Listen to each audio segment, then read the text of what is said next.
Palavras do responsável, Fábio Dantas da Silva.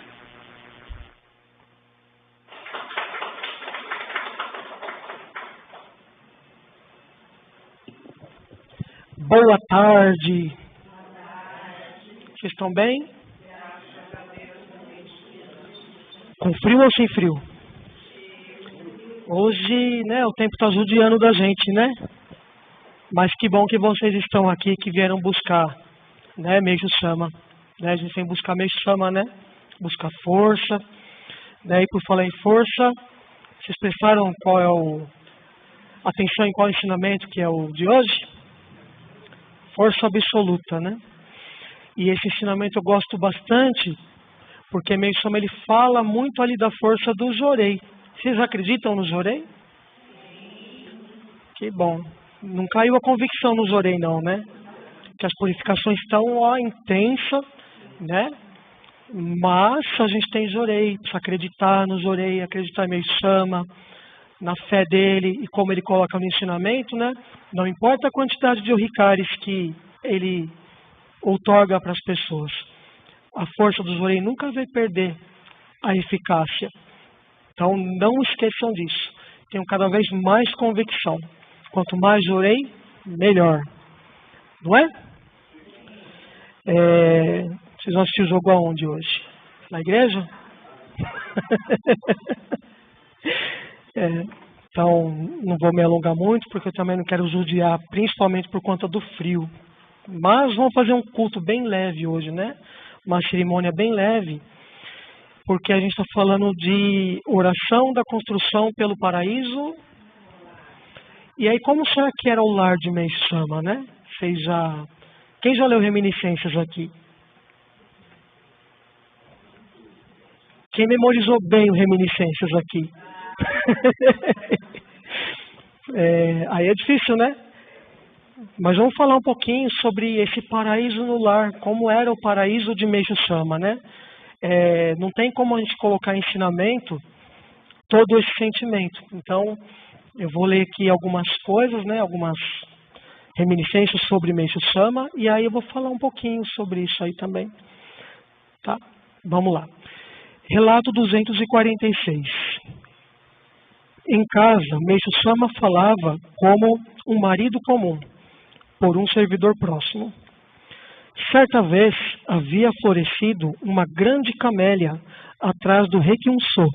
Enidai Sama pediu a Meixo Sama: por favor, corte-a para mim. Então, para convencê-la a desistir da ideia, Meixo Sama explicou-lhe carinhosamente, essa palavra: se fizermos isso, o pé de camélia ficará feio. Fiquei a olhar com admiração. Realmente, eles formam um casal feliz. Isso foi o servidor, né, próximo que observou, falando, realmente, eles formam um casal feliz.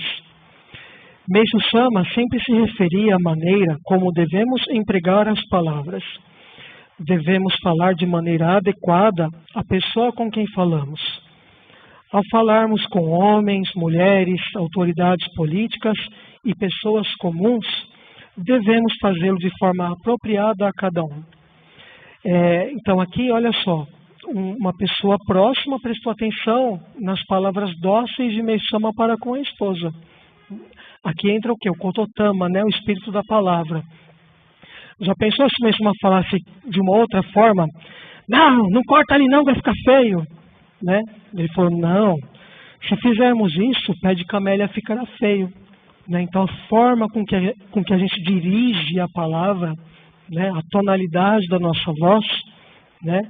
Ela pode construir tanto o inferno quanto o paraíso no lar. Né? Então, quando a gente está namorando, né? A gente idealiza uma viagem junto com a parceira, né? Fala com toda aquela docilidade, né? Depois, com o passar do tempo, a gente começa a ficar ogro, fica áspero, né? E aí isso abre caminho para quê? Conflitos. Interessante, né? Agora eu vou ler uma outra reminiscência aqui. Alguém quer comentar alguma coisa ou não?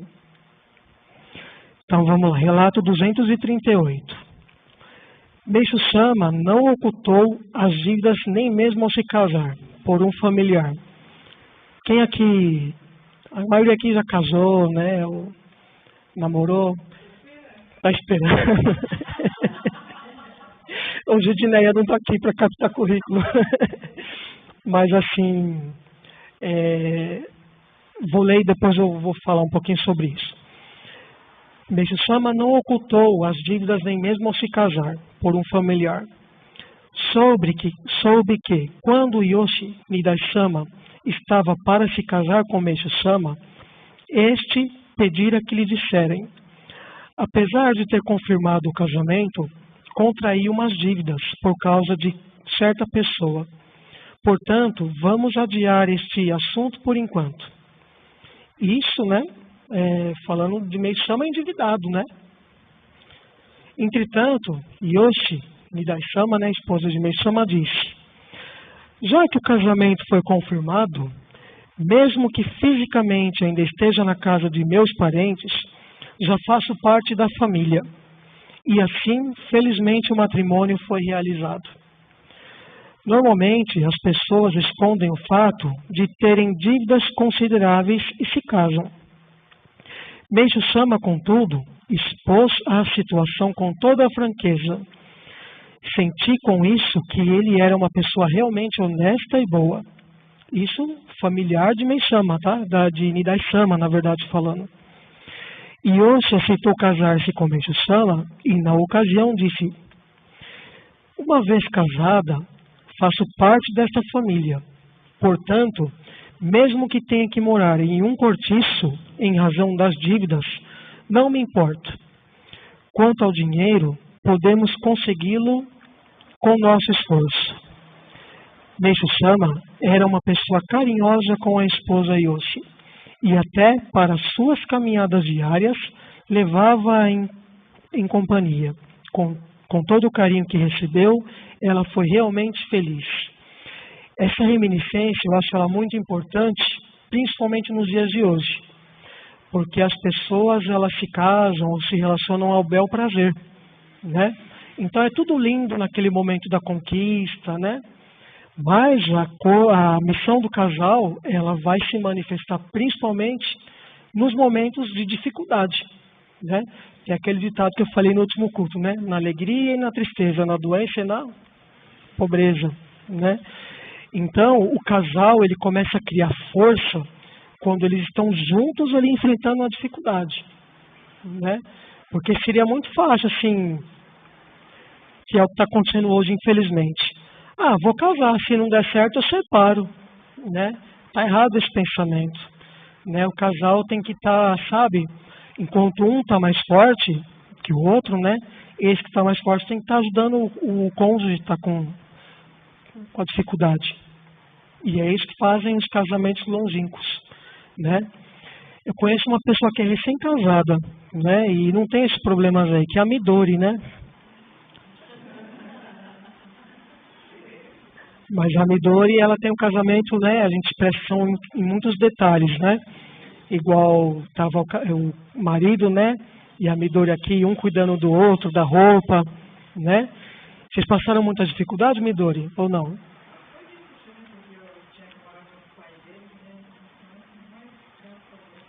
Tá vendo só? Hoje, na pior dificuldade, assim, de ter que morar com os pais, já separam, né? Então, assim, para quem quer casar, né, Marcela, né, eu também. Quem quer casar aqui? Vamos lá, levanta a mão, solteiros aí que quer casar. Então, pra gente que quer casar, quem conheceu Koji Sakamoto? Ninguém? Koji Sakamoto? Koji Sakamoto é um reverendo muito importante da igreja, que, se eu salvo engano, ele que entronizou as imagens do Assunção, junto com o reverendo Amorim e com a Missa Francisca, né? Então ele escreveu um livro chamado Encontrando um Caminho, onde ele orienta casais sobre isso, né? Então, associado a essa reminiscência de Meixo Sama, o reverendo Koji Sakamoto também orienta o seguinte: primeiro, o nosso sentimento para encontrar uma pessoa. Você tem que tomar cuidado para não macular o seu espírito, né? E se preparar para receber uma pessoa. Não fica por alguém por carência. Procura assim, sabe? Ficar bem para você ter o merecimento de receber uma pessoa que você possa fazer feliz, né? Depois que casa, né? Você com esse sentimento, essa preparação espiritual, você vai estar apto a superar dificuldades e esse casamento não acaba, né? Isso aqui é ensinamento, tá? Não estou falando de palavra minha, não. Está em orientação do reverendo Koji Sakamoto. Eu tenho esse livro, Encontrando o Caminho, eu posso emprestar. E também aqui pegando por essa reminiscência. Tá bom? Então, não procurar alguém por carência, né? Sei que às vezes faz falta alguém, né?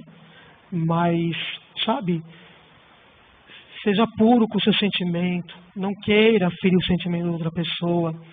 Não queira fazer outra pessoa chorar, né? Isso é muito feio. Eu já falei isso uma vez também, né? Uma próxima reminiscência aqui, né? Relato 240. Quem não valoriza a esposa não prospera, né? Por um servidor próximo. Em uma mesa redonda, Nidai-sama disse: ao sair, passear, né?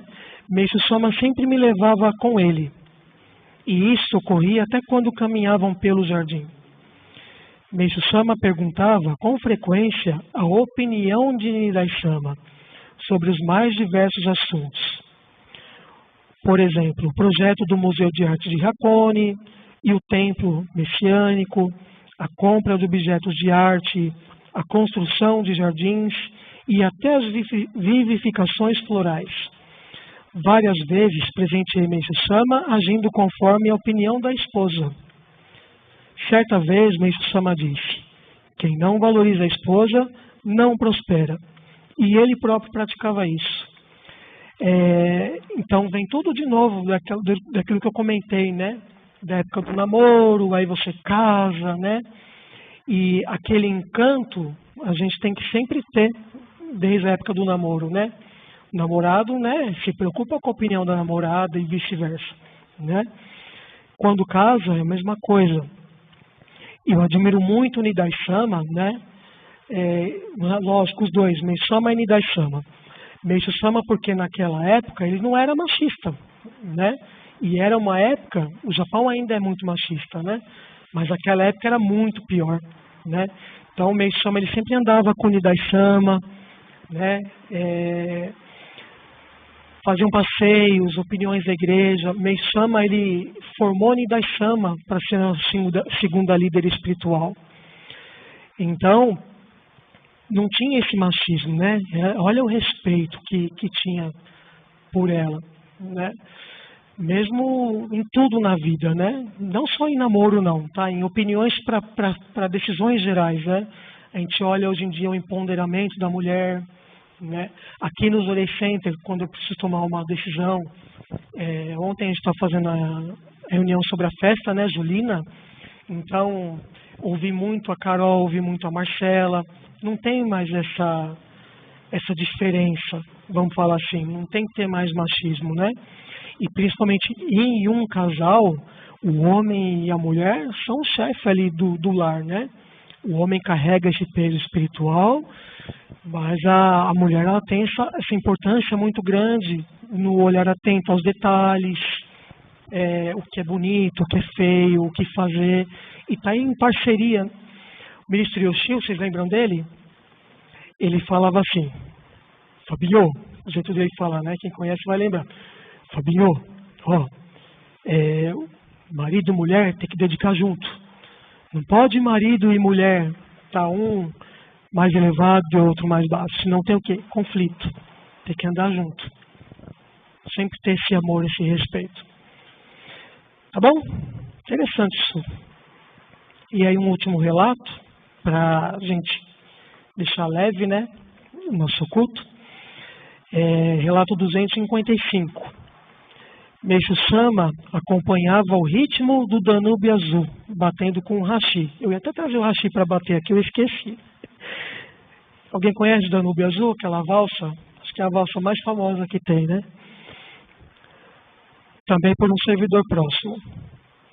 Durante as refeições, quando tocava alguma música que Meixo Sama gostava no rádio, como o Danúbio Azul, de Johann Strauss, ele acompanhava seu ritmo batendo o hashi. Esses momentos eram tão encantadores a ponto de ser difícil descrevê-los. Mesmo que entrássemos no recinto com fisionomia séria, ao vermos seu lado bem-humorado, sentíamos vontade de rir. Na época em que Meixo Sama hospedavam pessoas em sua casa, e suas filhas ainda eram solteiras. Quando a família ouvia a ópera Carmen no rádio, todos acompanhavam o ritmo. A atmosfera durante as refeições eram realmente muito alegres. Então, com essas reminiscências, eu quis mostrar para vocês assim. Meixo Sama, ele tinha a rigorosidade dele, né, a ordem, para que tudo assim fosse respeitado, né, fosse feito com carinho, né, respeito a Deus, mas ele tinha o lado humano, o lado pai, o lado marido, o lado companheiro, o lado leveza. Às vezes a gente vê uma pessoa muito séria, e aí quando ela começa assim a fazer alguma coisa leve, engraçada, a gente tem vontade de rir, porque traz uma paz. É engraçado a gente ouvir isso daí, né? Ver esse tipo de comportamento. E a fé tem que ser assim, dentro da igreja, na nossa casa, respeitando nossos parentes, nossos filhos, nossos cônjuges, trazer essa leveza. Tá bom? Certo? Gostaram? Pois bem. Então era isso que eu queria falar para vocês hoje, né? Trazer essa mensagem com leveza, né? Levem isso para os seus lares, né? Leiam essa parte do capítulo de Meixo Sama no lar, para tirar peso, prestar atenção em quem está ali à sua volta no lar. Tá bom? Então é isso. Desejo a todos aí um bom final de mês e logo logo o julho chega. Tá bom, gente? Muito obrigado. Um bom descanso, um bom jogo. É isso por hoje. Obrigado.